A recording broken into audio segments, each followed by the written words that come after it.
Olá e bem-vindos! Vamos imaginar um cenário. Um cais, mas não um cais qualquer. Um lugar sobrenatural, algures na fronteira entre a vida e a morte. É para aqui que as almas vêm para serem julgadas e depois, claro, encaminhadas para uma de duas barcas. Uma vai para o inferno, a outra para a glória. É neste palco do juízo final que a nossa história de hoje começa. Pois bem, no meio de fidalgos, agiotas e frades, todos a abarrotar com os símbolos dos seus pecados, aparece uma personagem que, à primeira vista, parece ser apenas um simples tolo. E a grande questão que se levanta é esta. Num lugar de julgamento tão sério, como é que a figura de um parvo se torna, afinal, a chave para a salvação? Então, vamos lá a isto. Quem é que é, afinal, esta personagem, o João, o Parvo, quando ele aparece pela primeira vez em cena? E cá está ele. Reparem bem, ao contrário de todas as outras almas, ele chega de mãos a abanar. Não traz espada, nem bolsa de dinheiro, nem livros de orações. Não traz absolutamente nada que represente a sua vida na Terra. E isto, como vamos ver, é absolutamente crucial. As características dele definem-no por completo. Ele é um representante do povo, é pobre de espírito, não tem posses e, por isso, não carrega símbolos. Mas o ponto fundamental, a chave de tudo, é a sua inimputabilidade. Ele não pode ser responsabilizado pelos seus atos porque age sem malícia. Quer dizer, ele não tem bagagem nem literal nem metafórica. E isto é super interessante porque nos leva à origem do nome dele. Parvo vem do latim parvus, que significa pequeno, insignificante. Embora hoje em dia a palavra signifique tolo, a sua raiz aponta para a humildade dele, para a sua pequenez. E vai ser precisamente essa noção de ser insignificante que se vai revelar a sua maior força. A primeira prova de fogo do Parvo é um confronto cara a cara com o diabo. Só que ele não joga pelas regras da lógica nem do medo. A arma dele é algo muito, mas muito mais inesperado. E o que é que ele faz? Vai direitinho à barca do inferno e é aqui que o vemos em ação. A abordagem dele, como se pode imaginar, é tudo menos convencional. Quando o diabo lhe ordena que entre na barca, a resposta dele é só inacreditável. De pulo ou de voo? Uma pergunta tão absurda, tão fora do contexto da condenação eterna, que não só desarma, como enfurece o diabo. Fica logo claro que o parvo não percebe ou então não quer saber da gravidade da situação. Vejam bem, em vez de se defender com argumentos como as outras personagens tentam desesperadamente fazer, o parvo parte para o ataque. E a sua arma? Uma torrente de insultos, caóticos e populares. Ele quebra por completo a estrutura de julgamento do diabo. E é aqui que o espetáculo começa. Ele dispara insultos que para nós hoje podem parecer estranhos, mas na altura eram bem conhecidos. Pero vinagre, beiçudo.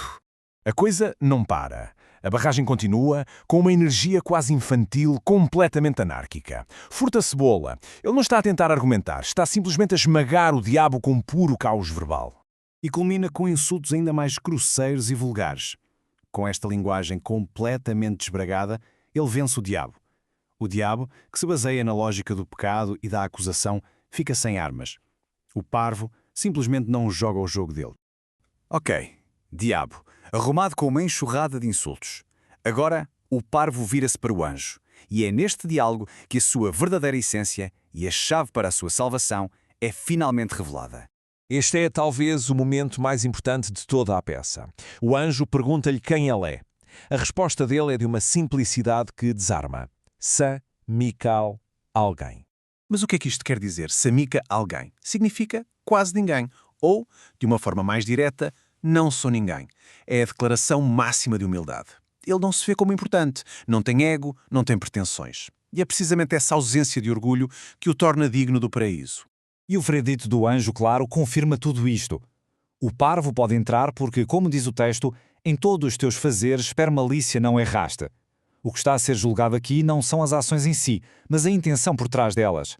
A sua simpleza, a sua simplicidade é a sua absolvição. E isto resume o julgamento dele na perfeição. Contra ele não há acusações. E a sua defesa é a sua própria existência. A sua simplicidade e a sua falta de malícia são a prova da sua inocência, sem precisar de mais argumentos. Mas para percebermos mesmo o parvo, temos de olhar para a sua principal ferramenta, a sua arma secreta. Aquela forma única, caótica e surpreendentemente super eficaz de usar a linguagem. O lado cómico do parvo, a piada dele, vem de dois sítios diferentes. Por um lado, temos o cómico de linguagem, que já vimos no discurso maluco e cheio de calão contra o diabo. Por outro, o cómico de situação, como aquela pergunta absurda sobre entrar na barca de pulo ou de voo. Ele domina os dois. E isto leva-nos a uma ideia muito interessante, que é da licença do tolo. A sua aparente loucura dá-lhe o que se chama de inimputabilidade, ou seja, ele não pode ser responsabilizado. É como se tivesse um passe livre para dizer as verdades mais inconvenientes e criticar os poderosos sem medo de castigo. Afinal de contas, ele é só um tolo. É uma ferramenta de sátira poderosíssima. O parvo está salvo, mas a história dele não acaba aqui. Nem pensar. O anjo pede-lhe que espere ali no cais, o que lhe dá um papel completamente novo e fundamental na peça. Ao ficar no cais, o parvo transforma-se. Deixa de ser o julgado para se tornar uma espécie de comentador, um acusador. Ele começa a interagir com as outras personagens que vão chegando e denuncia os vícios e as hipocrisias de cada um com a mesma franqueza desarmante de sempre. E é por isto que ele é tão especial. Ele não é uma personagem tipo como as outras, não representa uma classe social. A função dele é dupla. Por um lado, trazer humor à peça, por outro, servir de voz crítica, dizendo aquilo que o próprio autor, Gil Vicente, talvez não pudesse dizer de forma tão direta. E terminamos com esta ideia para refletir. A personagem que chega para ser julgada, o tolo, o insignificante, acaba por se tornar o crítico mais lúcido de toda a peça. Aquele que está livre de pecado é o único que pode realmente apontar o pecado nos outros, virando ao contrário toda a dinâmica de poder do julgamento. Isto deixa-nos a pensar. Afinal, quem está realmente a julgar quem?